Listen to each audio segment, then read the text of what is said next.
Na kayo ay na maisagawa natin ang programa ito sapagkat ayon sa sinabi ng ating masipag na principal, wala tayong magagawa kung wala ang ating Diyos. Palakpakan natin ang ating Diyos na buhay, na gumabay sa atin. Na-bless ako sa sinabi ni Dr. Beltran doon sa John 15, chapter 15, verses 1 hanggang 8. No? I am the true vine and you are the branches. Yeah. So purihin natin ang Diyos sa pamamagitan ng ating Panginoong Jesucristo. So umagang ito, good morning! Ayan, parang alam nyo, ito yung nakakatakot na bahagi ng programa. No, kung minsan, pangwakas sa pananalita, no? Halos wala nang nakikinig. Subalit, nandyan pa kayo. Palakpakan ninyo ang inyong mga sarili. And congratulations!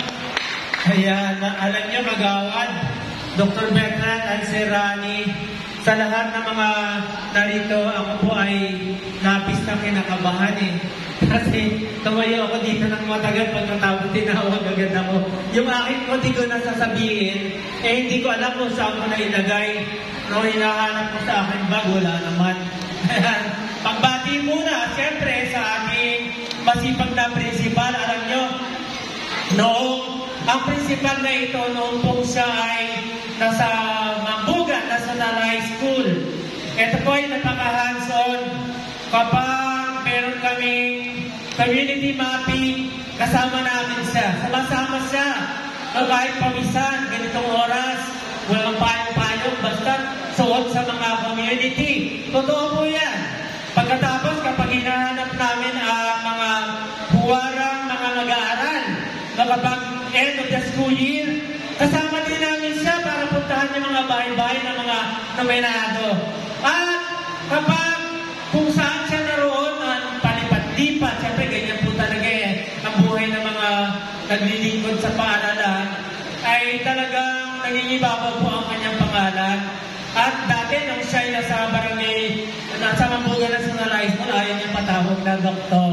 Pero ngayon, nais kong bigyan natin ng napakasigabong palakpakan ang ating napakasipag na principal for Dr. Romel Beltran. Naparakami na, nakukulangan ako. Isa pa, palakpak, Dr. Romel Beltran. Ayan, yan dapat. Siyempre, ang ating ginatawa ng ating punong barangay na si Barangay Captain Stanislao, ang ating kasamang kagawad Juanito sa Uyod.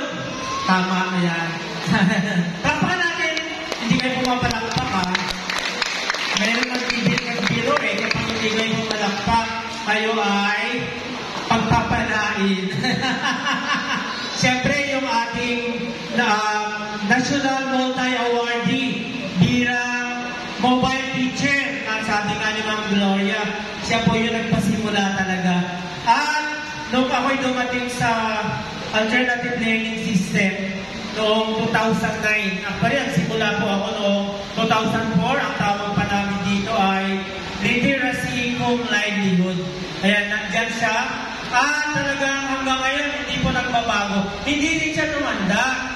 At ang nakapaganda sa kanya kasi lumaki siya. Yan. Lumaki ang kanyang katawan. Palakpakan natin si Sir Rani Gallego. Ayan. Siya po ay ang ating education specialist 2 sa District 1. Sa inyong lahat, kay Ma'am Gloria, siyempre dinanggit na natin. At sa ating mga kasama, kay Sir Loren, kay Ma'am Beray, kay Sir Cabalsa, at sa aking kasama sa Mambugan, CLC, kay Ma'am Francis May Bulataw, at yung iba na hindi ko maaaring mabanggit kasi nawala yung aking kodigo. Ayan, pagparayan kayong lahat, maraming salamat. Alam niyo, yung inyong, katulad ng mga narinig natin, ito po ay simula pa lamang. No? Simula lang.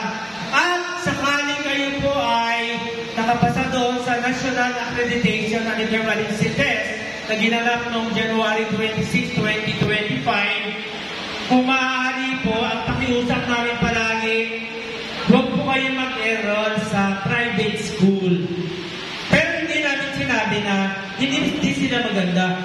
Ang disadvantage ay kapag kayo po ay nag-enroll sa senior high school at gumamit kayo ng Philippine voucher, kapag kayo sa anumang mga dahilan na kayo ay tumigil ng inyong pag-aaral, magkakautang po kayo doon. Hindi katulad, halimbawa, sa Mayamot National High School kayo, meron tayong senior, ay libreng-libre yan. Di ba?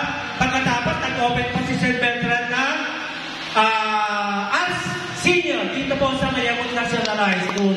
Ilan lamang yan na meron. Palakpakan natin ulit ang Mayamot National High School. Kaya yung lahat ng mga kasi ko naman eh. Namaon na din ako. Sa Misenyas eh. Sige pa daw. Pero alam mo, nagugutom na kayo eh. Sa inyo lahat, congratulations. At sa pangalan ng aking siyempre. Ayan, kasi gusto ko ng ilang minuwi. Alam nyo, tapos na, hindi pa. Alam nyo,